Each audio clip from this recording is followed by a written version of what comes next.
So early in our journey, I want us to begin to reconsider and reimagine our relationship with disappointment. And the reason I want to just draw attention this soon to disappointment is it feels like it's this kind of like unconscious enemy of wanting, in the sense that if we are inclined to avoid disappointment, and many of us are, usually because there's been, like, let's say, the ratio of disappointment to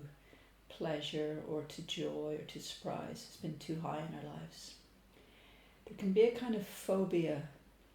against either taking risks that may lead to disappointment, or when we are disappointed, a kind of you could even say a manic defense, some way of not actually absorbing, landing, processing the experience of disappointment. And the cost of those two things, of sort of avoiding, let's say, the risk of disappointment, and then avoiding the integration and embrace, you could say, of disappointment,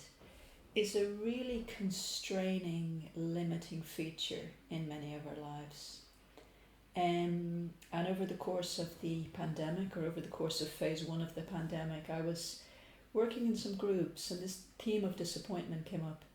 And it was really beautiful to see that as we sort of brought forward with each other this avoidance and explored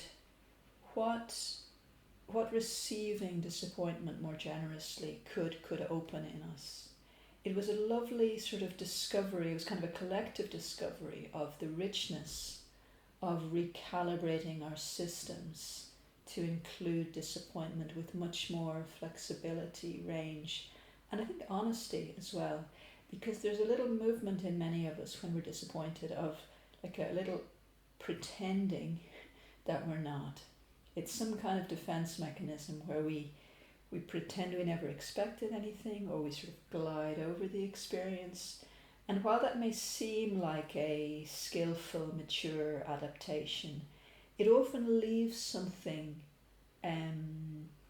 very undigested and keeps us in some kind of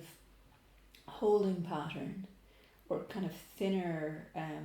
experience of life than if we could actually learn to include, to digest, to process our disappointment. So that is my pitch for